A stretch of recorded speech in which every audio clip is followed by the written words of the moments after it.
Good evening. Today we're going to be talking about Unit 6, Market Failures. I'm Glenn Werdy. I'm Eric Riston. And I'm Chris Conso. What is a market failure? A market failure is a situation in which the free market system fails to satisfy society's wants. Private markets do not efficiently bring about the allocation of resources. There are 4 different types of market failures. Number 1 is public goods. Number 2 is externalities. Number 3 is monopolies. And number 4 is unfair distribution of income. The first type of market failure we are going to discuss today is public goods. Public goods are goods that are free and available to the public, generally paid for with government tax dollars. It is impractical for the free market to provide these goods because there is little opportunity to earn profit. There is little opportunity to earn profit due to free riders who benefit from the public goods without paying and keep companies from earning profits. Examples of free riders would be, well, everyone in this classroom. We don't yet pay taxes, yet we take advantage of the public education system, which is a public good. The demand for public goods, the marginal social benefit of the good determined by citizens willing to pay. Supply for public goods, the marginal social cost of providing each additional quantity. So the demand for public goods is whatever tax dollars someone is willing to pay, and the supply is just however much the public goods cost. There doesn't have to be any room left for anyone to earn profit because the government is not a profit-earning corporation. Now we're going to look at the table charting the marginal social cost and marginal social benefits for public goods. As you can see, when we are producing one bench, it costs us $5, and the marginal social benefit is $9. So this means the marginal social benefit represents what Adam is willing to pay and what Jill is willing to pay to get that next additional bench. So then when we move to 2 benches, Adam's now willing to pay less because he already has a bench, and Jill is now willing to pay less because there's already a bench. So now the marginal social benefit is only $7, and the marginal social cost is still $5 because it still costs $5 to produce that bench. So that marginal social cost is constant. Now, as we keep moving up and we keep building more benches, the marginal social benefit is going to go down because we're not going to need as many benches. Adam and Jill are starting to get bored of benches. So now, for the 3rd bench, the marginal social cost is still $5, but now Adam's only willing to pay $2 and Jill is only willing to pay $3, giving us a marginal social benefit of $5, which is the point where the government would produce, because we always produce, where MSC, marginal social cost, equals MSB, marginal social benefit, and here, marginal social cost is $5 and marginal social benefit is $5, so we produce here. After this point, at the 4th bench, you can see that the marginal social benefit is now below the marginal social cost. The marginal social benefit is $3 and the marginal social cost is $5, so it would not make sense for the government to produce at this point. Now you can see this graph. On the graph, you can see that the marginal social benefit is downward sloping because as you add more units, Adam and Jill are willing to pay less, and the marginal social cost is, of course, a constant horizontal line because the cost of each bench does not change, and you can see that we are producing where the 2 lines intersect, where marginal social cost equals marginal social benefit. The second type of market failure is an externality. An externality is a third-person side effect. there are external benefits or costs to someone other than the decision maker in an externality. An example of a positive externality would be something such as a flu shot, a flu vaccine for a child. And an example of a negative externality would be something such as a cigarette where you're getting secondhand smoke. As you can see on the graph of the negative externality,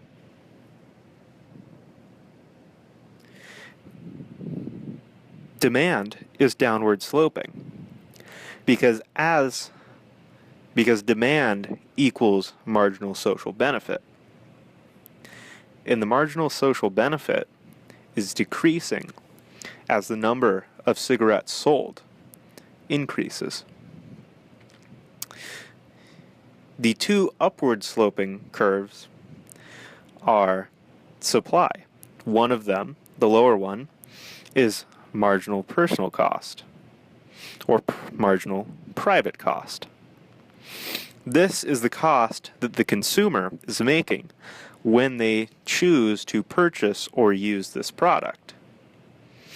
Now this is where the normal equilibrium lies. As you can see, the second supply line, marginal social cost, is higher than the marginal personal cost. This is because there is a negative externality associated with this product. There is a shift of some sort that the equilibrium is going to take. The equilibrium will move up and to the left. And this is because the government will tax this product to make it produce at the optimal point. And the optimal point is where MSB equals MSC. This will drive the price up and the quantity to be lower, making less of these produced.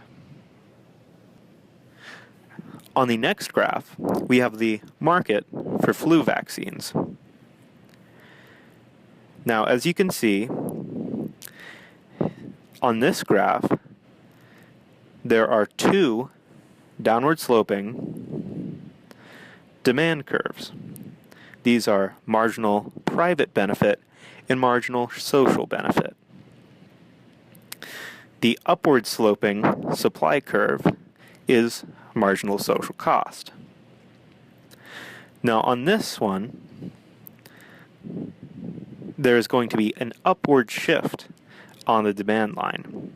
So it will go from marginal private benefit to marginal social benefit, shifting the equilibrium to the right and up. This will move the quantity to the optimal point and the price also to the optimal point.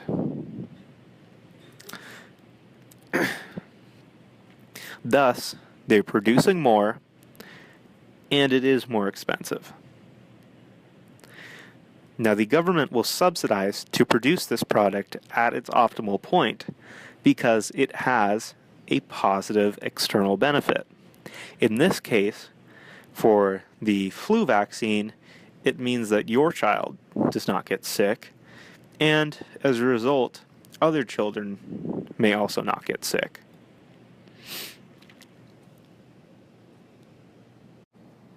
Our third market failure is monopolies. Problems with the monopolies are higher prices. Firms with monopolies power can set higher prices than in a competitive market.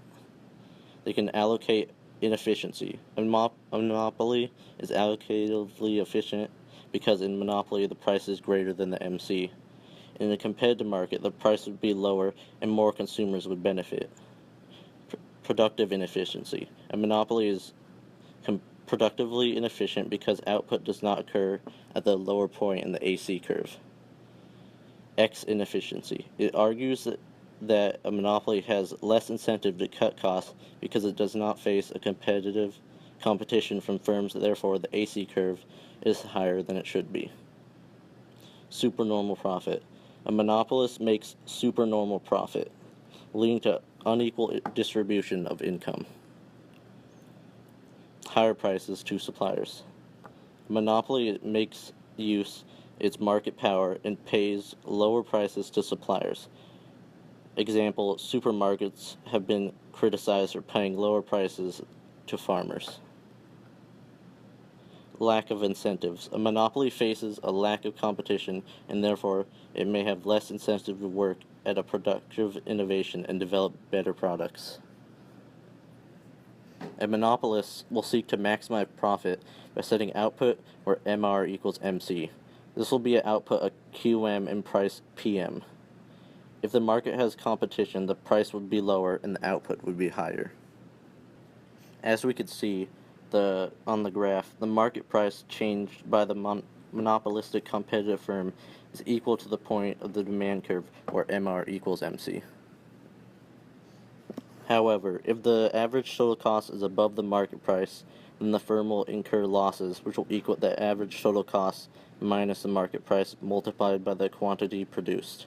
It will still minimize losses by producing the quantity where marginal revenue equals marginal cost, but eventually the firm will either have to reverse the losses or will have to exit the industry. Notice that where MC rises above the MR, the firm would incur greater costs than it would receive in additional revenue, which is why the firm maximizes its profits by producing only at the quantity where MR equals MC and change in the price. In some cases, a firm will have enough of an advantage to continue earning economic profit, even in the long run. For instance, a business can have excellent location relative to other locations in the area, which will always give an advantage over other firms in that local market. Or a firm may have a patent or trademark on its products that prevent competition. In such cases, firms have a degree of market power that will allow them to produce the price above competitors and price without losing much business. The fourth and final market failure that we are going to talk about today is the unfair distribution of wealth. This comes from a huge gap in incomes of individuals within any given economy. For example, in the US, business executives and the top 10% of the nation in wealth control a much larger percentage of the nation's wealth than the lower percentage of people and lower earning people. The Lorenz curve is a graphical way of showing the proportion of overall income or wealth assumed by the bottom X percentage of the people. The straight line on the Lorenz curve represents perfect distribution of wealth, where 10% of the population control 10% of the wealth, 20% control 20% of the wealth, 40% of the wealth, and so on and so forth. Underneath of the perfect curve is the actual distribution of wealth, which is variant for whatever different economy you're looking at. The more curved and the farther away from the perfect equality line the Lorenz curve is, then the more unfair the distribution of wealth in the economy. So, as you can see, at 20% of families control much less wealth than 20% of the wealth. They control about 5% of the wealth, actually. And this just shows that they're earning a lot less money than the higher percentages of people, and this is a market failure because not everyone has the same equal opportunity to buy goods. The Gini coefficient is used to show a certain economy's distribution of wealth, and the Gini coefficient is just the ratio of the area between the line of perfect equality and the observed Lorenz curve. The higher the coefficient, the more unequal the distribution is. The Laffer curve shows the distribution of willingness to pay taxes. The curve suggests that as taxes increase from low levels, tax revenue collected by the government also increases. It also shows that tax rates increasing after a certain point would cause people not to work as hard or not at all, thereby reducing tax revenue. Eventually, as you can see, if tax rates reached 100%, then all people would choose not to work because they wouldn't have any incentive. Everything they earned would go to the government. 10, 9, 8, 7, 6, 5, 4, 3, 2, 1.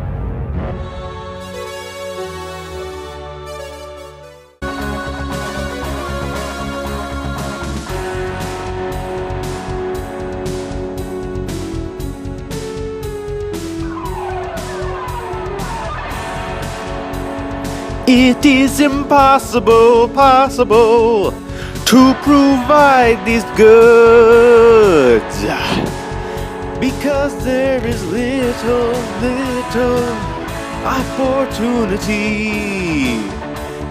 to earn profit,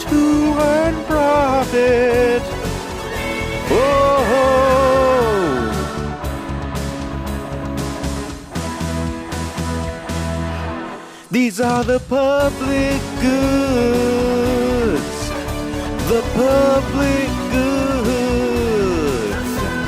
The public goods. Oh.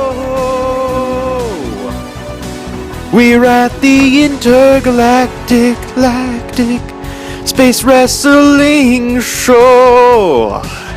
We bought our ticket to get to our seat. This is a government sponsored good. We see a free. These are the public goods. The public goods. The public goods. Oh.